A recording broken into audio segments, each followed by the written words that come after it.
hello, hello. Today, this is what we're going to be discussing.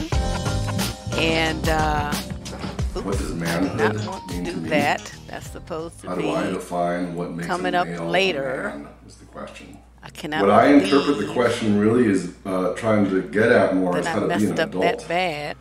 how to have ethics, how to be fully human, how to have compassion, how to have empathy, respect, mutual respect, respect for yourself, respect for others, and of course you can't respect others if you don't respect yourself, right? But most importantly though to me, I think it means to be centered. You know, one thing I've learned in life is that to rise up to all the challenges that you're going to face, you have to find your center. You have to find, first of all, you have to find self-knowledge to figure out who you really are, you know, what makes you tick. That's a process of honesty and an active search, you know, to kind of try to understand that. And then you have to kind of like make that your center, you know, this place within you where you've found peace, where you're so comfortable with yourself, with your place in the universe, with your purpose in life, that nothing can really affect that. No negative experiences, the environment, it could do all kinds of other things to you. It could throw great challenges, tragedies at your way, but inside, as long as there's still that place where you know who you are, that gives you a kind of moral compass so that you're guided back to your path eventually. To me, that means being centered, and nothing can defeat your spirit once you've really reached that place. So to me, the ideal sense of manhood is that sense to me of that's the kind of strength that they usually associate with what I consider to be the more ideal version of manhood in the traditional sense.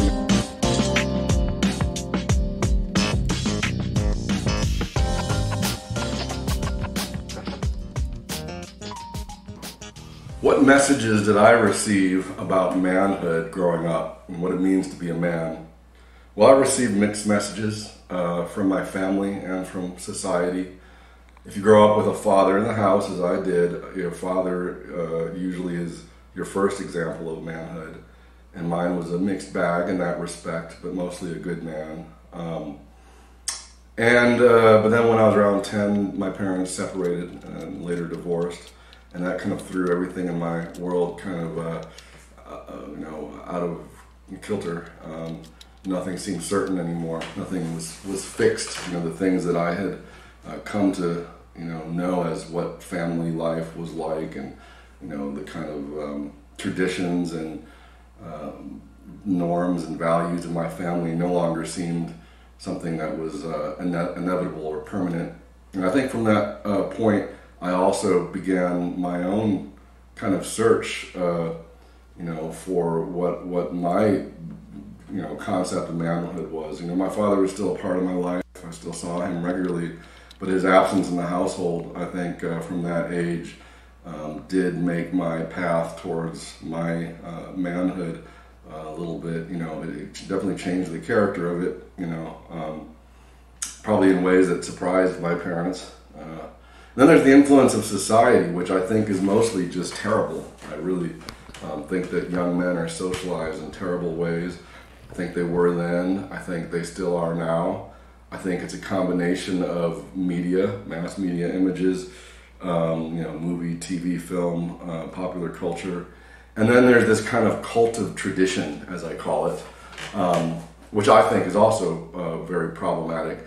The reason that cultures change over time is very often because things weren't working anymore, But then when you have a lot of social chaos, which I think is usually from exploitative socioeconomic political forces that have, caused a breakdown in our community, people think the answer is to go back to some way of life that, didn't work before and can never be again, So, for example, some things that I was, taught, or the way, manhood was expressed and shown to me at a young age from this kind of cult of tradition, is that men weren't supposed to be emotional. this was always a hard one for me because I'm a very emotional person. I always have been. I swing from hot to cold, and I'll break into tears over a beautiful piece of music or watching a child play. You know, I'm a very sensitive person. Things that happen to other people feel like they're happening to me. You know, and I've always been that way. And I think there's a lot of, when you're a young boy coming up, you know, you're not supposed to really show that side of yourself, or it'll probably be mocked. You know, you'll be, or, you know, people will think maybe you're gay or effeminate or something of that nature, which is another whole subject. And, you know,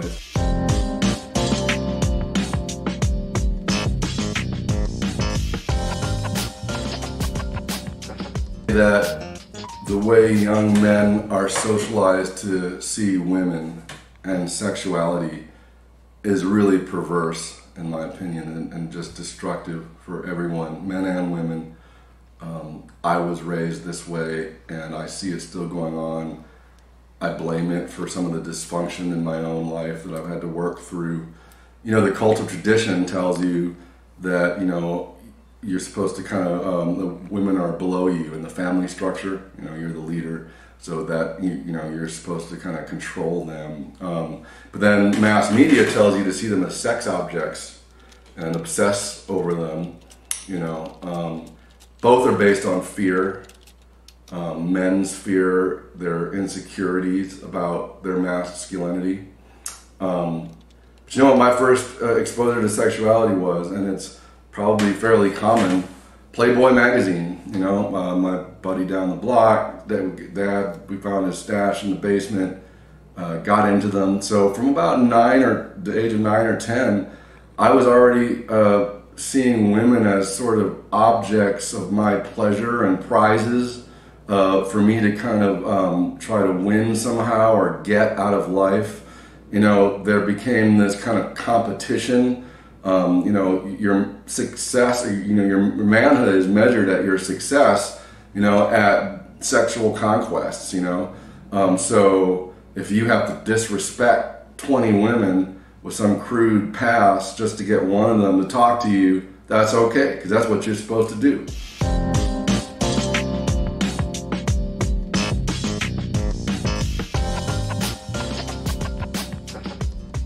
So, you know, that's more important than respecting them. And that warped relationship actually with women actually makes you a crappy lover, number one, because, you know, really, if you can't be friends with a woman and treat her as equal, you won't learn, you know, how to please her, you know, what you know, makes her feel good, what makes her happy and stuff. You want to be a real man, you know, learn how to please a woman, you know. But if you only think of them in terms of your own gratification, you know, you're never going to be satisfied, number one. You could have as much sex as you want. You're always going to want someone or something else, you know, and especially if you can't manage your own emotions, you know, around sexuality. So that stuff makes you weak, not strong, you know. And a lot of those players, you know, because that's what you're taught, to kind of be a player. And but a lot of the attributes of a player, in my opinion, are actually weakness.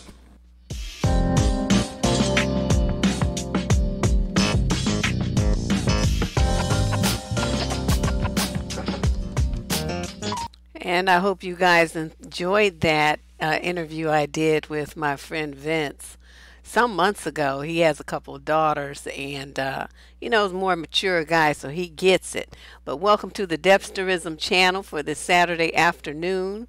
We're going to be discussing manhood, how it relates to modern society and women, and what the problem is here. This is going to be especially important for those of you who are raising sons, whether the father's in the picture or not.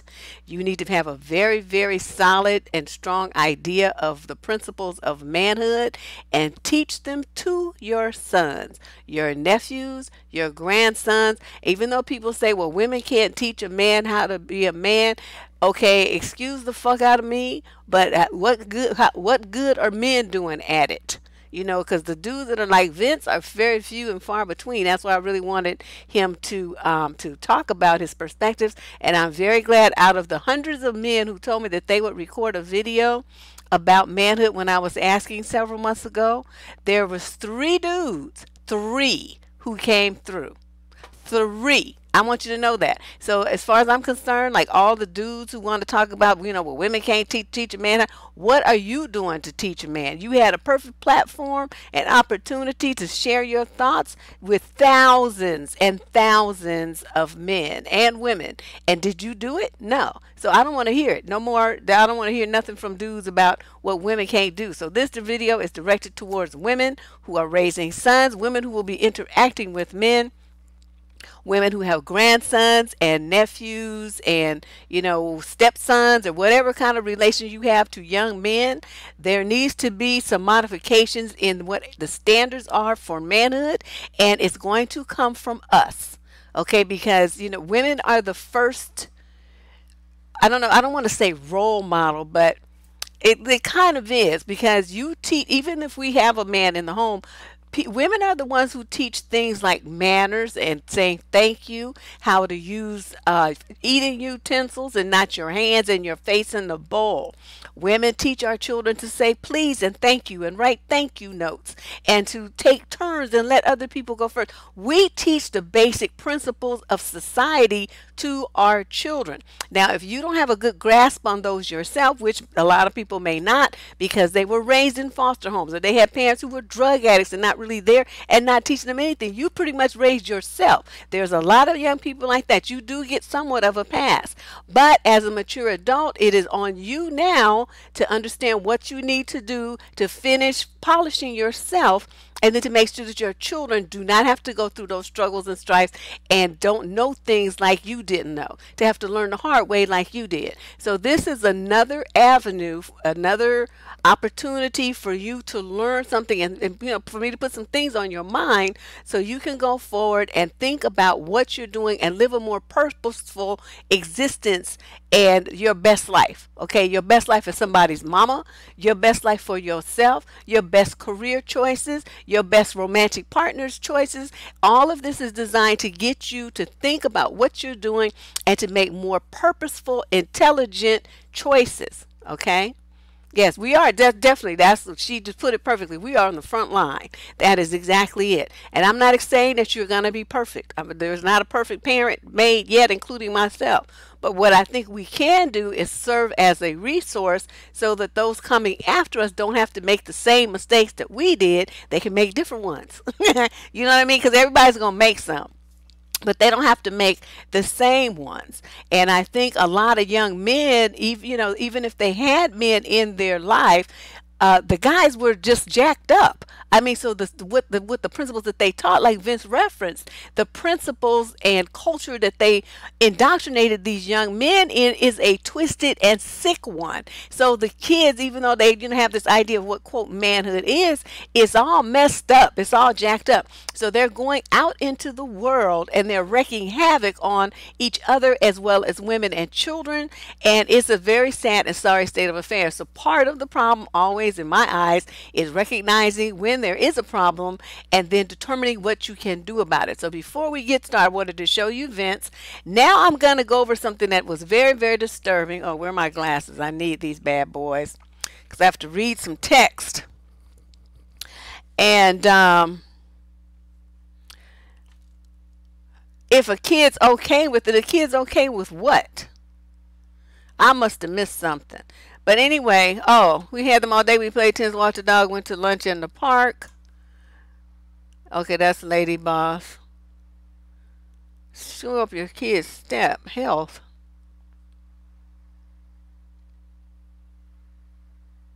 Is it okay to smoke in the car with a child? No, fool. You're supposed to be the fucking adult here. You make decisions in the child's best interest. You sound retarded.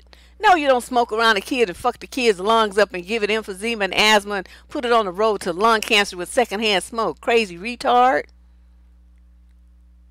Yeah, Vince, I feel very honored to have met him. It was a very, kind of an accidental thing. Um, But he's a cool dude, and he's went through his traumas. Um, yeah, we all from that era. I think me and Vincent about the same age group. So, but before I get into the Bushido and talking about manhood principles and this kind of thing, first I want to share something with you. I want to share something with you that you guys, and don't let these guys come in here and get to derail your chat. Okay, be very careful with that. I'm going to put this out there because we have some new names I haven't seen along with some familiar ones. That is a typical standard pattern for guys that come in the chat that is predominantly women. When women are talking about women issues, they want to throw up something and derail the conversation to what they want to talk about. I have already addressed his question. I've given him an answer. Ignore him from here on out and concentrate on what you're here to learn. You're here to talk about what you can do as a woman to teach the children that are in your care and under your influence how to be proper men. Okay, that is why we're here today, and what you can do to counter some of the negative socialization that these young men will be exposed to, as well as your daughters and stepdaughters and nieces and little female cousins and stuff by associating with these guys. Okay, so that's our goal here today, to better the situation for women in the future and now. All right, his question's been answered. Ignore him. All right, so let me tell you about some stuff that's gone on, and this is just a very small sampling of what. Let me mute him because he of this what's been going on in the news that I've just seen. And this is in the last 24 hours. Okay. Number one, a man was arrested in Florida for raping a pregnant woman after telling her he planned to, quote, make her have a miscarriage. Clifton Dwayne Rushing, 36, was arrested Tuesday in Alachua County, where he lived with the victim and allegedly returned home drunk before starting a fight with the woman, who was then 13 weeks pregnant. During the attack, he punched the woman's face several times before kicking her and slamming her head into a bathtub, leaving a deep gash near her eye. Rushing proceeded to bite the woman and then told her he planned to, quote, make her have a miscarriage before raping her, police said. Number two, police arrested a Brooklyn man who allegedly tried to rape a woman on a Brooklyn subway early Thursday morning. Daniel Jean Pierre, 37. Notice the ages of these guys, 36, 37. Was hit with attempted rape, robbery, and sexual abuse charges in connection to the attack, police said. Jean-Pierre allegedly attacked the 27-year-old woman after she got on a Manhattan-bound number 4 train on Thursday. During the attack, he pulled the woman's pants and underwear down and assaulted her with his hands. He then held her hands down and robbed her of money and a pair of headphones. In the arrest photo, and this is my own comment, he was grinning proudly like he had just told the best joke in the world. Number three, the Brooklyn District Attorney's Office is asking that a special prosecutor take over the upcoming trial for 2 ex-cops accused of raping a woman in 2017. The men's accuser, who goes by the alias Anna Chambers, claims that Martins and Hall assaulted her while she was cuffed in the back of their official police van after they arrested her for unclear reasons. The men say the sex was consensual. That is an impossibility while you are on duty. Okay, that is the number one violation. You are supposed to be working, not fucking. All right. The evidence shows that on the evening of September 25th, 2017, in Calvert Vaux Park, former police officers Martins and Hall, one was black, one was white, were arrested and they let her go a half an hour later. They found semen. One was in her vagina and the other one was in her mouth. Twitter slammed the DA for dropping the case. Number 4, an East Chicago man is accused of killing his fiancée last year in what police said was a domestic fight that went too far. Terry Glover, 59, was charged in Lake Superior Court with murder and domestic battery. An autopsy determined that she'd been dead roughly 2 hours before medics arrived. She had multiple blunt force injuries over the head, torso, and extremities, and her shoulder was dislocated. They ruled her death a homicide caused by asphyxia due to neck injury slash suffocation. He said that they'd been together about 8.5 years and were engaged to be married. Number 5, 4 juveniles between the ages of 14 and 12. These are children. Have been charged with kidnapping and raping a girl. Carbarshane Ellis Pinckney, okay, I don't know how you pronounce this child's name. 14, Lewis Miller and Joseph James Carter, both 13, and Jaden Glover, 12, were arrested on Wednesday in Newcastle County, Delaware, on first-degree rape and kidnapping charges. Police say the four dragged a girl into a home in Bear, a suburban community about 11 miles southwest of Wilmington, on December 11th, and forcibly raped her. After the assault, Miller and James Carter went on to threaten the victim with a weapon and warned her not to tell anyone what had happened, according to police. Number 6, Anthony McBride, 25, who has been investigated twice before in connection with sexual assault cases but was never charged, was arrested Wednesday on charges of sexual battery on a minor and kidnapping. He was held in Broward's main jail with no bond. According to police, the 15-year-old girl was riding home from her high school on a public bus when a man later identified as McBride pushed her off the bus at a stop at Royal Palm Boulevard and North University Drive in Coral Springs. Police said in the arrest warrant that McBride grabbed her by the wrist so she couldn't get back on the bus. He then took her to his car and drove to Parkside Townhomes, where he raped her, then took her to Wendy's to get something to eat because she was hungry, and there he dropped her off. Number 7, the father of an abducted teen's ex-boyfriend punched her in the face, broke her eye socket. The dad said that her right eye socket is broken and she will need surgery in the next day or two. Surgeons told him a steel plate will need to be inserted in her face. Marjani, that's the girl's name, sustained these injuries when her ex-boyfriend, 19-year-old Jermaine Rogers, punched her in the face several times at her Penn Hills home before she was abducted Wednesday night. Number 8, while everyone is focusing on R. Kelly, please look closer to home. A 30-year-old Dallas man was sentenced to 139 years in prison after he was convicted of continuous sexual abuse of a child under 14 and aggravated sexual assault of 2 relatives who were minors. He admitted to sexually abusing the oldest victim when she was 6 years old and repeatedly abusing her for 6 years. During that time, he also assaulted another child from the ages of 10 to 13. He received consecutive sentences of 99 years on the continuous abuse charge and 70 years on the aggravated sexual assault charge. He also has a history of domestic violence against his wife and other women. During the investigation, 5 women came forward with allegations of abuse they said happened when they were children. Number 9, a pedophile has been exposed after his wife finds photos of children, including infants, on his phone. A woman in South Wales, UK, secretly checked her newlywed husband's phone after she began suspecting that he was having an affair. The truth was that far worse than she thought when she discovered pictures showing sexual abuse of children on his phone. Every time she confronted her husband about his lack of interest in having sex with her, he simply said he was browsing social media or turned his phone off when she came into the room. Suspicious that he was having an affair, she checked it, and that's when she found a stash of photos showing abuse of children as young as 3 months old. She said she threw up and broke down after she discovered a number of the pictures were her husband appearing in his underwear next to the victims. He also appeared to have had phone sex with other men. And the final one, a Gretna man was indicted Thursday by Jefferson Parish Grand Jury on a charge of first-degree rape. Daryl T. Smith, 36, is accused of raping a child who is now 6 during the previous 12 months ending May 17, 2018. He was charged in November with domestic abuse, battery, and criminal damage to property stemming from an incident in June. First-degree rape of a juvenile carries a mandatory life sentence upon conviction in Louisiana.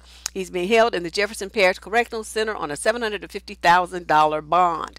Now, there's millions of these stories. These are just some that just happened to be published within the last 24 hours while I was preparing for this show. There were hundreds of them. Hundreds. Okay, and this is just in the United States, except for the one lady from the UK, which I included because his behavior was so egregious and so unbelievable that the poor woman is probably going to need mental health and be suffering from PTSD for the rest of her life. Can you imagine that? Somebody that you thought was your husband who's actually like a pervert like that? And she had no idea.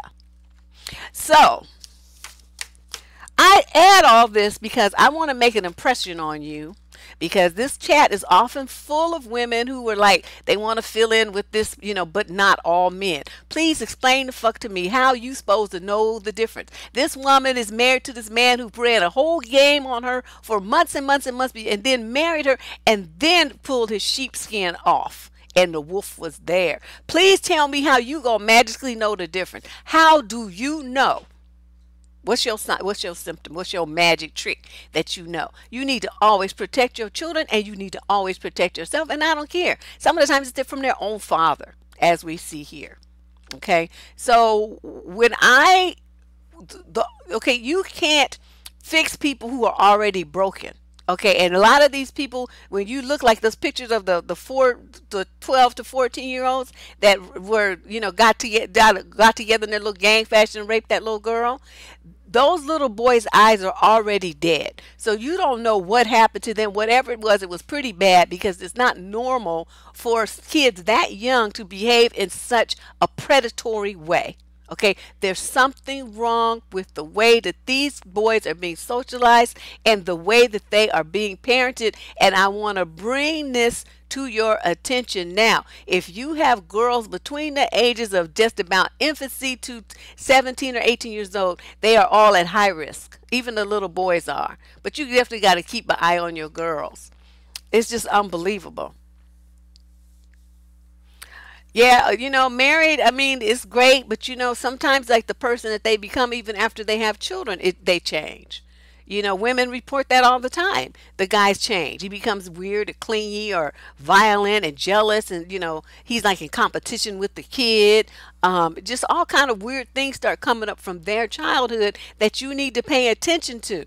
Don't brush that stuff under the rug. Now, part of it is going to start with how you guys socialize your children at home. Okay, now we've already talked about how they need to have responsibilities and be accountable for things, not just let them sit around playing video games, tell people what to do, talk to you any old kind of way. I've already addressed those kind of things when we talked about single parents dating and this and that. I will try to remember to put links up in, throughout the show that you should just click it and listen to those videos. But today I want to focus on what you can do when your child is young and what you can start teaching them now before it's too late. So I wanted to relate it to a society and a culture and a code of conduct, that's what we'll call it, of the samurai warriors. And that tends to get little boys' attention because it's warriors, right? They have like the sword, and they have, they're brave, and they have like this tough costume, and they ride horses and stuff like that. I mean, so it's easy to get their attention. Focus on what a samurai is. You see my psychology here versus just coming out when saying, well, this is what you need to be a man. We're going to give them something that they can actually see and copy and emulate and, put a picture up on a wall and read about them and read the history of them. That kind of thing. It makes it more interesting. It makes it more personal to little boys. All right. Yeah, they coddled. They're coddled and they're babied. And what? Your friend knew about it for 6 months. And she didn't say anything?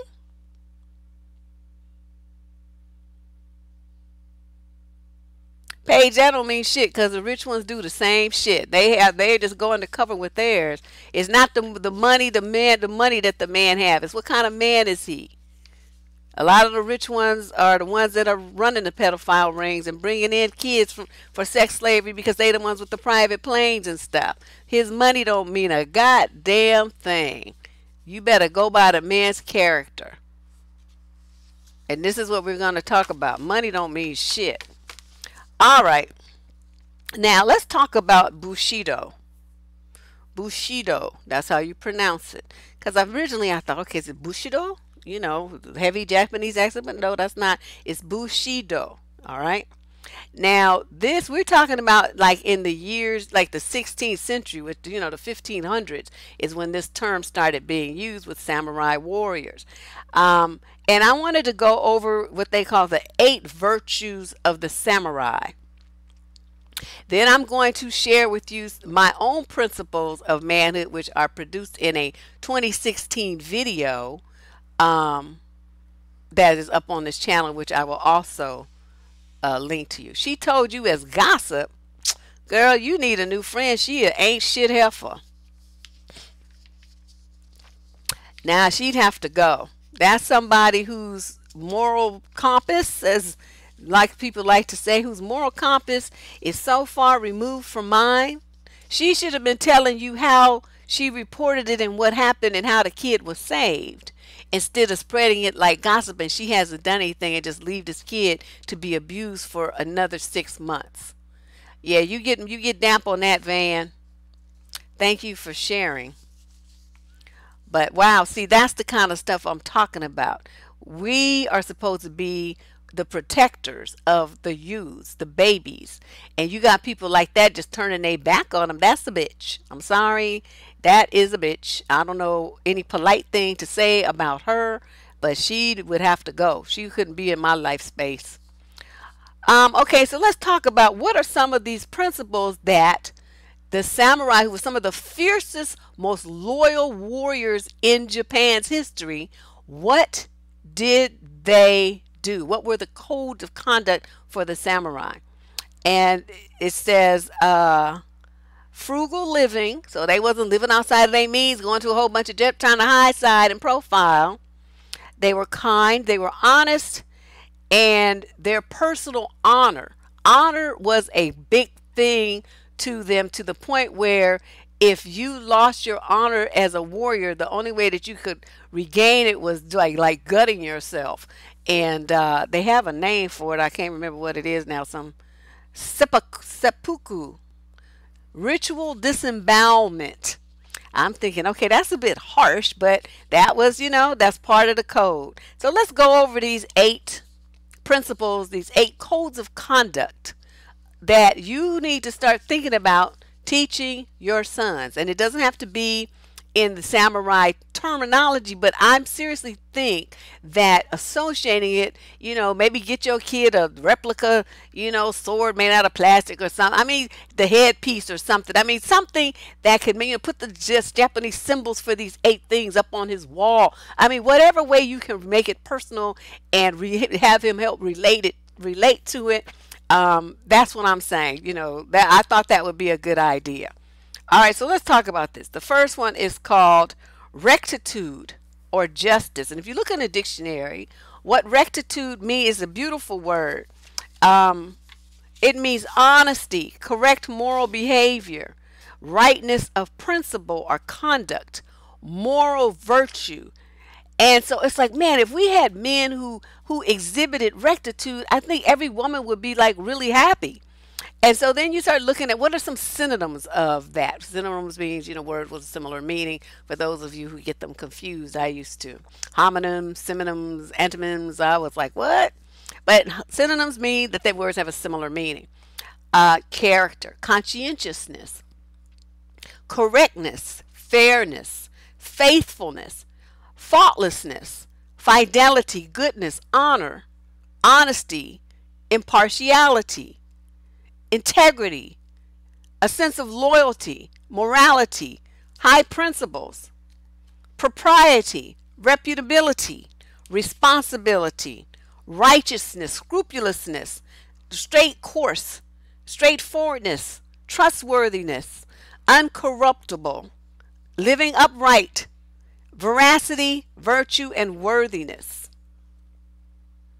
Now, who wouldn't want a man with that exhibited those things? I mean, it's like, God, your chest would just about burst with pride because your dude would be just so on hit.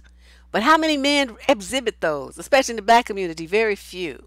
What they like to do is lie and play games and manipulate and coerce and prey on people by any means necessary. So there's nothing about their character that exhibits rectitude at all. That's why women are just so beat down after dealing with them. And now our kids are being beat down by them as well. Okay. The second thing, okay, rectitude, let's see, in a well-known samurai defines rectitude in this manner. Rectitude is one's power to decide upon a course of conduct in accordance with reason, without wavering, and to die when to die is right, to strike when to strike is right.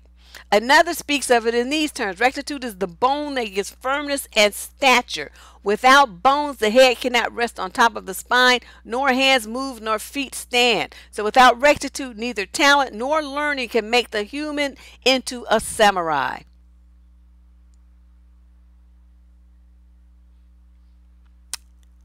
You know, this is just beautiful. Oh, you just got your black church book, girl? Your world's about to be rocked. So, yeah, this is kind of interesting. This is very interesting. Yeah, Lady Justice, if they want to be, you want to be advertising somebody up in here, they need to pay. They need to pay so that I can pass it along to my moderators. No free advertising. Okay, so the second principle, so we did rectitude and justice. Okay, rectitude and justice. The second one is courage. Now, courage, most people think courage means, you're going to fight somebody, this and that.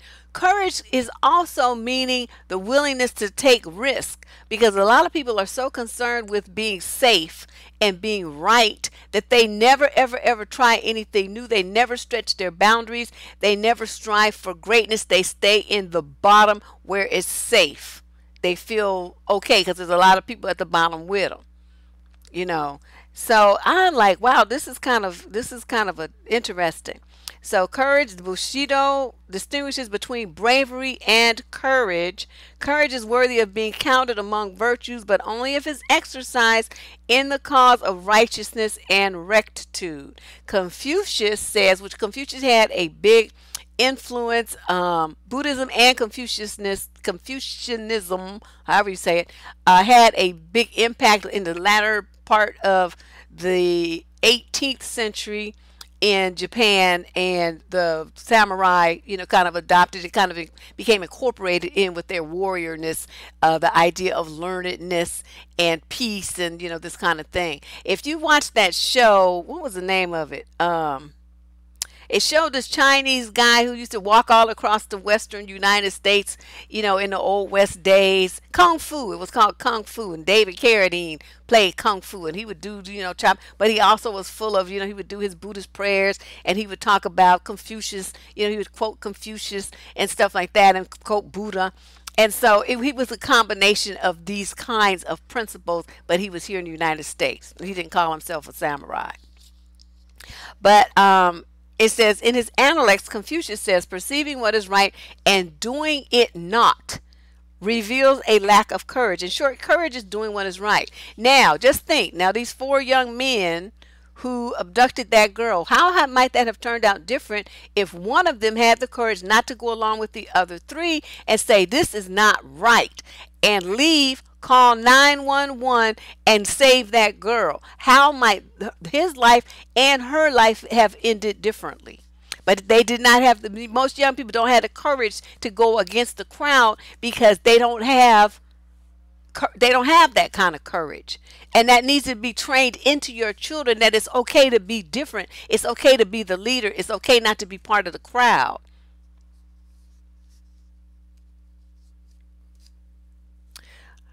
Rukia, that's not the conversation tonight. Okay, we're talking about children, and what we don't want to do is get into any historical blame shifting. Okay, it's not about what women do. This conversation is about what the fuck men do. Stick to the topic. Okay, because if men had their shit together, they wouldn't be raising daughters who thought it was okay to give unworthy men that kind of attention. But if you got an unworthy ain't shit daddy, what other kind of men have you been exposed to? So sitting here in the comment in the chat and trying to turn that around to make female children who grew up to be female women who have a bad idea of what men is like because of the raggedy men in their family and their raggedy ass daddy is stupid. Okay, I'm just going to tell you right now, so don't do that anymore. You stick to the topics in my chat. We're not talking about what women do. We're talking about men right now. Stick to the topic. And that applies for anybody else who's attempted to do what she just did. I don't like that kind of shit. You talk about what we're talking about. If that's something you don't want to talk about, you can check out, click off, and go back to doing whatever it was you was doing for the rest of your Saturday. But right now, we're talking about men and how we can make better ones by focusing on what we teach our sons, our son-in-law, I mean, our, what you call them, stepsons, our little cousins, and our nephews and that kind of stuff. Okay? This is what we're talking about. All right, so courage. That's one thing that you got to teach your kids. They can, it's okay to stand up and be different. It's okay to say no. It's okay to step away from bullshit. Remember the kid in the movie with Ice Cube and Cuba Gooding, where it was Ricky, and then Ricky got killed, and they was gonna ride out and hunt up the dudes who did it, and he got out the car at the last minute. That's what I'm talking about. He tried to get them to not go. He had the courage to say, let's not do this, dudes. Let's, choose another path. And they didn't want to listen. But he got his ass out the car, and his life was okay because of it. And they died, and their lives were all fucked up because they did not have the courage to look at things differently. They was running on emotion and making very poor decisions. All right. Number 3, benevolence or Boys in Hood. Thank you. Why can't I remember the names of movies? I remember the movies and who starred in them, but never the titles. Number 3, benevolence or mercy. A man invested with the power to command and the power to kill was expected to demonstrate extraordinary powers of benevolence and mercy. You could slice off somebody's head and kill 4 or 5 people at one time because you had that kind of strength and you have that kind of training and you have that kind of weapon in your hand. But if you're an out of control, overly emotional jackass, you could hurt some people who really don't have no parts to do with whatever it is defending against. They don't have nothing to do with that. They're like, collateral damage. So you need to be able to show mercy, and maybe there's another way to handle something where this person could be removed from the situation, this person can be punished in another way without you having to slice their head off and gut people and all this kind of stuff, right? So this says love, magnanimity, affection for others, sympathy, pity are all traits of benevolence, the highest attribute of the human soul. Both Confucius and Mencius often said that the highest requirement of a ruler of men is benevolence. You can turn an enemy into a friend really easy. Okay, number 4, politeness. And you want to be polite. Now, that's part of the culture of Japan, right? That people bow to you. Even when they disagree with you, the words are said very carefully. There's not just yelling, screaming. People don't get cussed out and this and that. It's the culture. The whole culture is based on politeness. So for them, for a true man, courtesy is rooted in benevolence. Courtesy and good manners have been noticed by every foreign tourist as distinctive traits for Japanese. But politeness should be expression of a benevolent regard for the feelings of others. It's a poor virtue if it's motivated only by fear of offending in good taste. In its highest form, politeness approaches love. So, for instance, when you have men coming onto the internet and they're calling you names, are they demonstrating politeness? No. They're angry about something that happened to them because of someone else, but they're taking it out on you. Is that appropriate behavior? Does that show politeness, benevolence, or anything else that's intelligent? No, it does not. And so these guys are not living the principles of a samurai warrior. They live in the principles of a knucklehead. Okay, and this is important for me. So I'm thinking if there's they're by nature they're pack animals, and that's true. But they can still be a good pack. I mean, think about the samurai warriors. They had a leader and everybody else was part of the pack, but they still all had the same code of conduct. Just one man was the leader of those men of excellence. And so if we had that, it wouldn't matter if they was all, pack in a part of a pack, because the pack would be on hit. The pack would be like something that was people went through the street, people want to give them a fucking parade. That would be the great kind of pack. But that's not what we have. We have packs of where they terrorize people, kill people, and hurt people. So, there's no glory there. All right, so benevolence, mercy. Okay, I talked about that. Politeness. All right, now we're moving on to number 5, honesty and sincerity. We're talking about the codes of the samurai warriors today. The principles of Bushido, and there's the 8 codes of conduct which encompassed honesty, benevolence, politeness, and being of high moral fiber. And that is the code that they lived by, as well as their loyalty to the emperor. They were to defend the country and the emperor at all costs. That was their loyalty, and that is what they did, but they did it operating from these principles. Okay, now according to the true samurai, they weren't really about money, um, but they encouraged thrift not for economical reasons, but as for the exercise of abstinence, because they thought luxury was the greatest menace to manhood.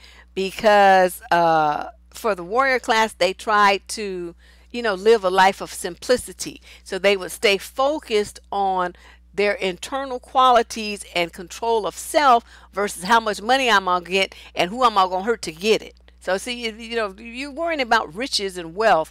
You tend to do things and say things and compromise your values in the pursuit of this wealth. And so that's why they abstained from that kind of mindset and focused on internal development and the development of their consciousness and morals. Now, I don't know how that would work in total in here in the United States, but I'm thinking, there should be an ability for men to do both. You can go forward and be a very successful businessman without lying to people, being a person of honor and integrity. There's no reason to think that you should not be that kind of man and be very successful. So it may be a challenge as you run into certain people. You'll have to cut them out of your life that don't have that same, aren't cut from that same moral cloth. But I would think it would be very possible. All right. So then number 6, the code of honor. Even though Bushido deals with soldiering, which is what the warriors were, they also were concerned with non-martial behavior. The sense of honor is about your personal dignity, your personal worth, and the duties and privileges of the profession. Like, to say that you are a samurai carried a certain kind of responsibility and a certain designation of power, authority, and glory amongst the Japanese, well, actually amongst the world. I mean, we still kind of talk about samurai soldiers, samurai warriors with awe, because they are just like, I mean, these are men that went down in fucking history for being for being great. And so it's like to have a man in your life who embodies these principles of being a samurai warrior, and he carries them on into his life and how he deals with people and how he is out in the world. I mean, that's built-in greatness if he actually does it. And then number 7, loyalty. They're very, very loyal to the emperor. Like I said, they're loyal to their country. They're loyal to those who they feel that they owed a debt to. And they say personal fidelity exists among all sorts of men. Like a gang of pickpockets swears allegiance to his leader, but only in the code of chivalrous honor does loyalty become of paramount importance.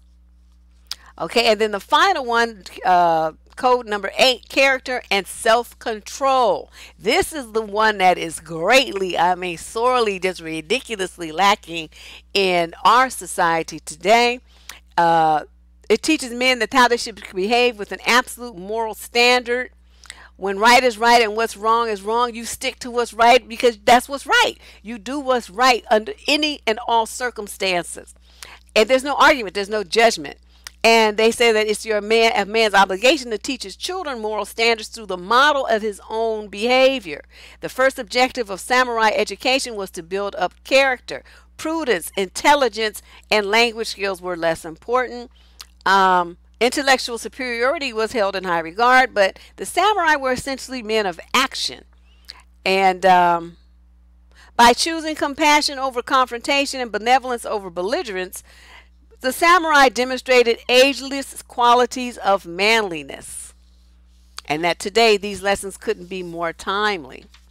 So that's what we had to talk about. So to me, these are all very good things. What I'm going to do is post these under the video, just in a brief abbreviation, so that you can refer to them without having to go read a whole bunch of stuff, because most of the people that did this research on ancient Japan and talked about the samurai, it's like 9,000 words you got to wade through just to get to what you want. So I'll summarize it up for you and just put like a brief, a couple of sentences for each trait.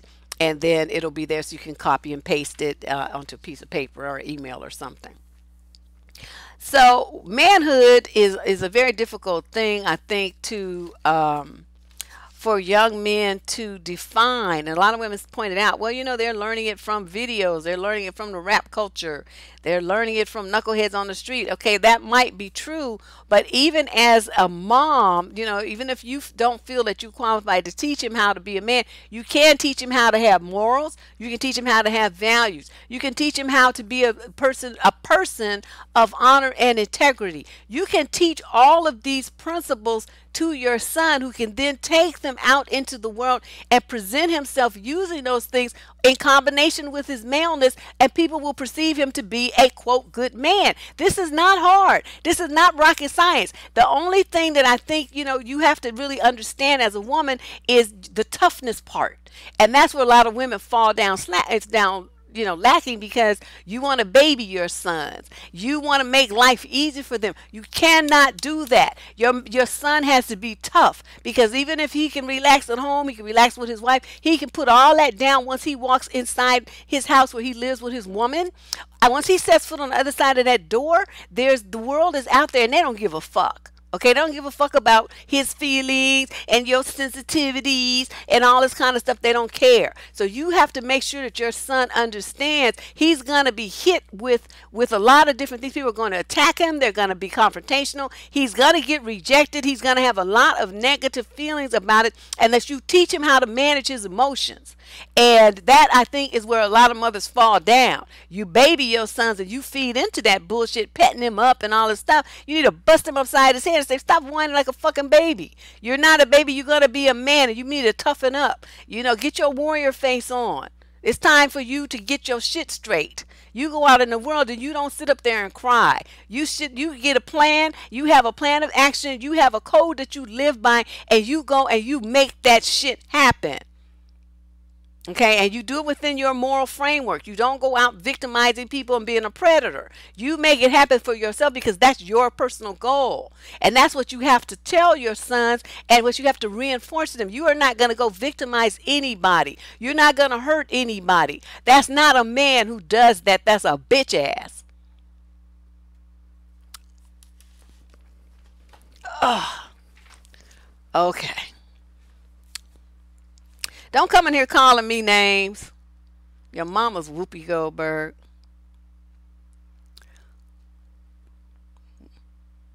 Nothing. The feminine divine, I don't know about all that. I feel like I don't want to be associated with feminine nothing, because that's some shit that men have decided what women should be, calling us feminine. I just want to be me. They want to take all the good, strong stuff for themselves and call it masculine, and everything else is on us to be, quote, feminine. No, you don't get to tell me that, and I'm not going to be it. I'm going to be what the fuck I want to be. So, and they were like, well, you tough, you like a dude. Oh, well, but that doesn't mean that I am. I'm still a woman in every way possible. But I'm not going to be what you think a woman is, quote, feminine. I'm going to be woman the way that I see it, And that's just the way that it is. So let me talk about, now back in 2016, I think it was, I made 2 videos about manhood. I will link to them at the end. You know how they have those things at the end? I put the 4 videos up. One is called The Tenets of Manhood. There's 10 things. You see the samurais have 8. I have 10. And I'm going to go over them briefly with you today. And then I did another video at the request of a teenager who said, I've grown up with all these women around me, and all the men in my, that's around in my family are ain't shit men. I don't want to be like them.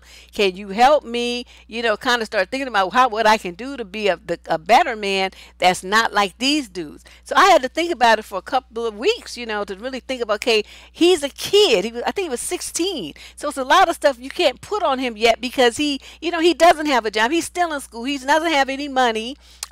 He's not a family man. He can't even vote. I mean, a lot of the things that we would put expectation that we'd have of adult males, I'm not going to have of a 16-year-old boy. He's a student. So I had to, kind of ratchet things down and turn things around and figure out what to tell him to put him on the path so that he can be this greater man later.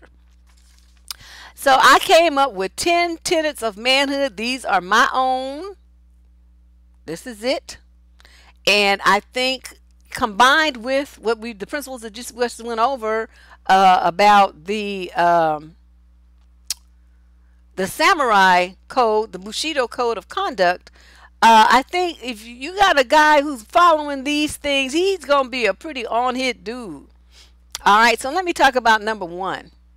Be a man of your word. Now, they didn't, I think this probably falls in there somewhere under, being honorable and all this kind of stuff. But I'm going to set it out particularly because there's so many men who play games and do stupid things in the black community that it creates problems for women. They make promises that they don't keep. They say they're going to bring stuff they don't bring. They say they're going to give you money for the kids that they don't ever give, so the kids suffer. They say they're coming to pick the kids up. They don't pick them up. The children are disappointed, feel rejected, feel abandoned, feel unimportant, like nobody cares about them. All kind of negative things come up from adults not keeping their word to each other as well as to children. And it's like if you can't do something, just say you can't do it. If you have no interest in doing it, say I don't want to do that. Be honest and upfront with people. Do not play games and tell people that you're going to provide for them, you're going to support for them, you're going to love them, you're going to take care of them, you're going to be there for them, and then you don't do it. Okay, that is where the problems come up. So if you're a man of your word and you make promises to people and then you keep them, then they trust you. They develop confidence in you. You become like the wonderfulest person in the world in their eyes because you are a man of honor and integrity, and what you say, they know they can count on you. This is a very important standard of manhood, that you be the man that you say that you're going to be. All right. Number 2. Now that was what we're talking about first. Now we're talking about Deb's own tenets of manhood, the ones that I came up with in 2016, and I'm resharing them because we have a new audience here now. Yes, Bushido. Number 2, bring no harm to others. What does that mean? That means when you go out, your code of conduct is that you're going to get stuff done without hurting anybody else to make it happen. So you want a woman, okay, you don't go abduct one off the street. You go and, properly court someone. You don't go and break in somebody's house and steal their stuff. You go and get your ass a job and earn it and get your own. You don't go and carjack some woman's car with her baby in the back seat, beating the woman up because you need a ride. You call an Uber, or you get a job and you buy your own car. Whatever you do, you don't hurt other people to make your life, to get what it is that you got going on. Your goals should not impact negatively anyone else. Okay, that's just, these criminal things I just read, all the stuff, the 10 crimes that these women do are that were done to these women. It's just crazy. It's like, what's wrong with you dudes? Why is it that every time you turn around, you think that the way that you need to behave is some way that is predatory and injurious to a woman or a child? What the fuck is wrong with you people? It's unbelievable. Okay, number 3, take responsibility for your words and your actions. Now, we just talked about this, the blame shifting that so many men do. If you make a mistake, then own it. Be a fucking man. Don't be trying to make it, it was I'm late to work because you didn't wake me up. No, you late to work because you didn't set your alarm clock like an adult would do and get up on time, and you stayed up too late last night drinking that hen and you couldn't get up because you was hungover and tired. That's why you're late to work. Things like that. You didn't pay your child support, so they took your driver's license. Now you got to take the bus to work, and it takes you an extra hour to get there. Well, guess what? You should have paid your child support instead of buying them Timbs and them Jordans and them rims on your car. Then you wouldn't be having this problem. So things like that, people bring problems on themselves and then they want to try to blame somebody else for it. No, you are the one who's responsible for what you say. You're the one who's responsible for what you do. Don't say all that stuff. That's all on you. Own it. That's what men do. Number four, be an example for others to emulate. Okay, the guys that I just showed you at the top of the show, those 10 criminal acts I was reading to, please tell me how those men are any kind of example for their children or the children in the neighborhood for them to emulate. Yet they were having, they were in situations where they were around children. They're related to people. They have, children of their own in some instances, some of the instances. So it's like, okay, ladies, what were you thinking? Why are these people in a position to have influence over your children? There's no way that should have happened. No way at all. And if you guys see that you've fallen short, okay, it's up to you to correct your behavior. You need to be an example for children to grow up to be. That means you're not running around criminalizing people, abducting people, beating up people, selling drugs, doing all these negative things that bring people down and hurt people. You're not doing that. You're being a responsible, accountable person, living by a good moral code of Bushido. Number 6, you protect those too small, old, or weak, or young to protect themselves. The idea of men being protectors like a samurai warrior, that's lost. I don't know what. These guys are still the predators. They're the ones we need protection from. It's just unbelievable. Number 7, make your presence felt. Now, what does that mean? That means you don't just show up. Okay, if you're a father, you don't just walk in the door and plop down in a chair and reach for the remote and turn on the show, and you feel like your children don't know you. You're like a ghost in your house. Your wife is begging for your attention. Your kids are begging for your attention. Make your fucking presence known. Get up. Turn the TV off. Interact with your children. Teach them things. Spend time with them, developing them, talking to them about manhood and womanhood and their future and their goals and their life and their dreams. Tell them family stories. Share stuff with them. Make them feel like you're a part of their life. Do the same with your wife. Okay, be there. Be present. Make your presence felt, even in your community. What are you doing for the greater good of the people in your neighborhood? Do you go visit the seniors? Do you mow their lawn, trim their trees? Just visit with them sometimes. Help them. Bring them groceries, drive them to the grocery store or something. That's what a young man should do. Make his presence felt in the community as a man and a leader.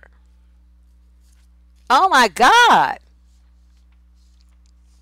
Yeah, they don't wait on no man. I'm like, nobody cares, girl. You could be Martian. As long as you come in here and act like you got some sense, it don't matter. Number 8. These are Deb's 10 ideas for a better manhood.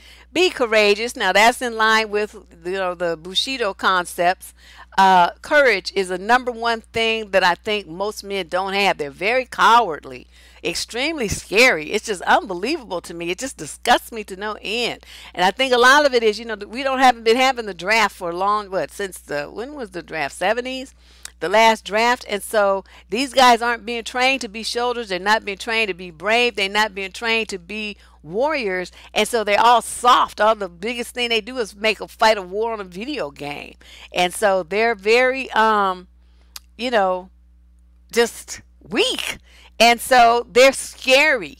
And they back down from challenges. They're terrified of rejection. It's like, it hurts their little feelings. And so they just, crumble and stuff and just act all stupid because of it. So I don't know. This new breed of men, and some of them are so bad, they're too scared to even be a man. So they decided that they're, going to be women now. And so it's just really, our society has really just flipped on its ass. I don't know what to say about that. Number 9. Make sound decisions. If you have any doubt about what that is, take a look at my 2-part video series called And Then What? It guides you on how to make a sensible decision. There's something on this channel for everybody. And I think this is our 500th video today too. Now that I think about it, I think this is the 500th video on this channel. But you making sound decisions is the key, because if you make fucked up decisions when you're young, every single decision that you make has repercussions. Some will be good repercussions, most will be not. Most will be bad. But I ask people, I implore you to not be so reactionary and emotional. Before you make a decision about anything, think like a chess player. Okay, if I move A, I do A, then what? And if I do A2, then what? Okay, so then I choose A2. Okay, now what's going to happen? I'm going to have these two choices. Which one should I choose? What are the possible ramifications and repercussions of each of these decisions?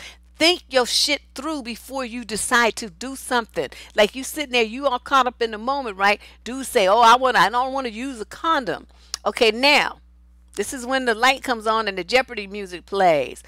Ding doom doom doom doom doom doom. Okay, so now you got a decision to make. Which one do you choose? What's your answer? You say no, I'm not going to do that. You just protected yourself from disease. You protect yourself from an unwanted pregnancy. Now he's going to get upset, of course, but guess what? Who gives a shit? Okay, that's one choice. Then you choose the other way. You say, okay. Now you got a STD and you pregnant by some knucklehead that you don't even really know who he is. And he's like, well, I didn't want no baby, but you was telling me you didn't want no condom. You knew that's how a baby could get here. So what are you saying? So now you got drama. You got to get an abortion, or you gonna have a baby and you're gonna be stuck with this baby for the next forever, and dealing with this fool to try to get child support. It's gonna be drama.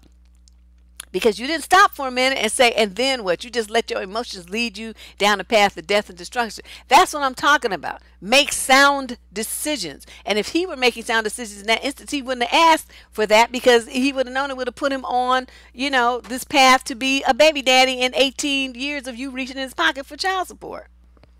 Bad decisions. And there's plenty of other, but that one just came to mind. And my 10th one is put in the work. Now, what does that mean? That means a lot of people want things done. They want easy. They want easy. They want it now. We have lived in an instant gratification society with texts and emails and faxes, and so people are pretty used to getting information put in their hands and getting responses and getting what they want very quickly. They have DoorDash, Uber Eats, all that stuff. You don't even have to go to the restaurant now. You don't have to go home and pick up. You just log on the internet and they come and bring it to your house. How easy is that? So there's a lot of things that you don't have to do now, and you get an instant response, you get instant reward. But for men, they must put in the work to achieve greatness. You can't step in and help him. You can't do it for him. You shouldn't do it for him. He needs to do it for himself. There's the only way that he's going to feel a sense of pride and accomplishment as a man is if he busts his ass to get where it is he wants to go. You guys, especially you mamas of sons, you want to step in and, quote, help your baby. Stop fucking doing that. If he can't do it by himself, then that means he don't need it. Okay? Just don't do stuff for him. He needs to do it himself. And he's going to struggle, but guess what? At the end, when he gets the accomplishes that goal, his chest is going to be stuck out to 2 blocks away, because he's going to feel a great sense of pride and accomplishment in himself. And if you step in and do it for him, you take that away from him. And he learns to depend on women. Stop doing that. He done worn diapers in 20 years. Your ass still changing his Pampers for him. Stop it. Stop it. Step back. Leave him alone.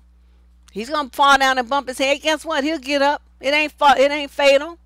Even if he loses a job and have to come and live with you for a couple of months, make sure he knows that shit got a time limit on it. And you better get your ass up and get you another job, because you ain't staying here, but you got 6 months, motherfucker, and then you out. So make it happen. Stuff like that. Oh, baby, you can just stay here as long as you want to. And then you see him playing video games for 6, 7, 8 months and eating up your food and telling you to bring him some more beer. You did that by being a big, treating him like a child. No. And don't be cleaning up after him either. He messes up some dishes. He need to get in there and bust some suds. Make his ass vacuum, clean the bathroom. They like to piss everywhere. Stuff like that. So those are my ideas anyway, my ideas on what can, people keep asking me, well, look at how our society is and how men are, what can we do? What can we do? And, with men who are already jacked up, like I said, the only person who can change them is them. What the power that you have, though, as women, is to work with your children. Each one of you who has children within your sphere of influence, in your classes, your teacher, your troop, your what neighborhood whatevers, your children's friends that don't have good parenting at home. I mean, whatever this is field of influence that you have, your children, your family, your neighborhood, whatever. You can, sometimes just a few well chosen words make a great impression on a child, and you can turn that child's life around with a few sentences, paying attention to one or two things that they do and making a constructive comment about it, something that's helpful, insightful, positive strokes for them, these kind of things. It makes an impression on children that sometimes you're not even aware of. But, by sharing with some young man, young men really shouldn't do that because blah, blah, blah, blah, blah. And you want to grow up to be a man that your mother and everybody that knows you can be proud of. That means that you should consider doing blah, blah, blah instead of blah, blah, blah, blah. And that's all you have to say. And then he'll think about it. He might not understand it at that point, depending on his age, but it'll stay on his mind. Trust me.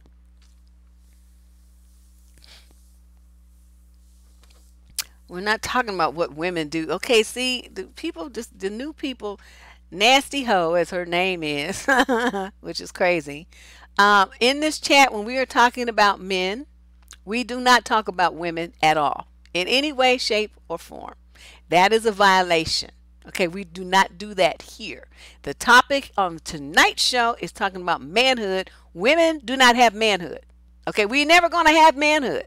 So talking about women in relation to this in any way, shape, or form is an inappropriate thinking, and it's inappropriate comment.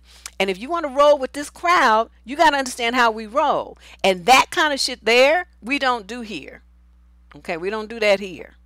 Okay, so you need to understand where you are and get with the program, chick. Get with the program. Yeah, we don't do that. Now, there's plenty of opportunities where I'm going to be on women's ass, trust me. During the next month, I'm doing February. And I will be digging in women's asses plenty during the coming month. But right now, we're not talking about what women do. We're talking about men. Okay? So stick to that. And yeah, we got a lot of great topics. I'm going to start making some shows tomorrow, and luckily it's a holiday, so I'm trying to think. I don't think I have anything to do. Do I have anything to do on Monday? I don't know. I'm gonna try to start making some videos because February is coming up, and I'm like, shit, it's right around the corner. Oh no! It always seems like a good time. It's a good idea at the time. And then once it gets closer, I'm like, oh no, why did I think that was a good idea? How am I gonna do this? But you guys have been really good about sending in some, ideas for topics. Some of them will probably not see till March though, because they require too much research. But the idea for February is to come with some stuff that's punchy, but not too long, and because otherwise I won't be able to turn out so many of them. So I'm going to try to keep them down to about 15 minutes, and so that I have time to crank them. Only the ones that will be longer, of course, are the live streams, the regularly scheduled live streams on Tuesday and Thursday evenings. That's going to still be the same. Yeah, I'm trying to work out a new logo. The one from last year is tired, and I don't want to use it again. I used it on the introduction, but I don't want to use. I want to change it, and for February 2019. And what else can I say? I don't know. That's what we got coming up. Yo, naturally unbottled, you done missed the whole show, girlfriend. Yeah, it's nice that we get new people. It's nice that new people come in and they experience it, and learn the program. I have some great moderators that you'll run into. These ladies are very supportive and kind to me, and they're here. Like I think there's a total of 4 of them, but there's always at least 2 that are here. In pretty much every chat, and so they kind of keep things flowing so I can concentrate on the delivery of the vocal part, and they handle the chat room. Bam, it works out great, because at first I was trying to do both. That was a hot mess. Woo, that was like awful. That just was, those videos kind of sucked. Even I was kind of like, yeesh. Whatever happened? But This was really great. I hope that this makes sense to everybody. If you have questions, of course, I'm always available to answer them. Feel free to post them under the video in the comment section. Best questions about this video only. If you have relationship advice questions, they must be submitted through the advice submission process. There will be a link in the show description about how to do that. You can just cut and paste it into your browser, or alternatively, you can go to the top of the YouTube channel. There's a button that says Get Advice. Just click it and it'll take you to the submission form too. And if you have ideas for topics for February, feel free to send those in. You just write to me, ideas for February. I'm typing it. There you go.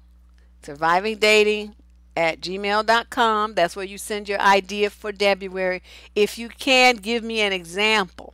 A couple of people sent in, like a topic idea, and I'm like fuzzy on what it is they're talking about. So if they had given me an example of what they're talking about, then it might have made some sense. But right now, I'm just looking at it because I don't really know what they mean. It could mean several things, and I don't want to, go and do a whole show, and then they say, oh, that's not what I meant. And so, I just wasted my time. So I don't want to do that. So if you have an idea, give me an example. So include a link, an example that happened in your life, or how you came up with this idea. I mean, give me something so that I know exactly what it is you're talking about. It'll make sense to me, okay? And I got 28 topics to come up with.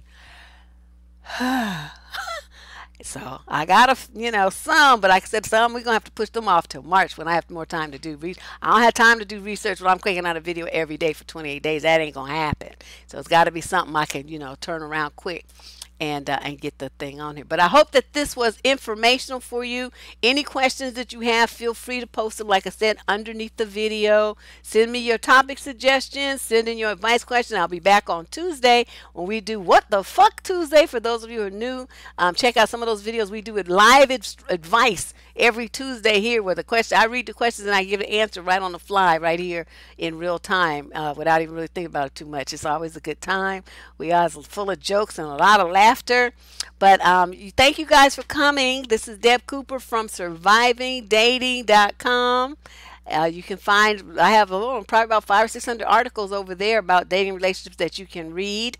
And as well as now 500 videos on the Debstrism YouTube channel. We are doing big things, and we got our 15,000 subscribers. We are moving forward. I appreciate everybody's support. Thank you, and I will see you on Tuesday.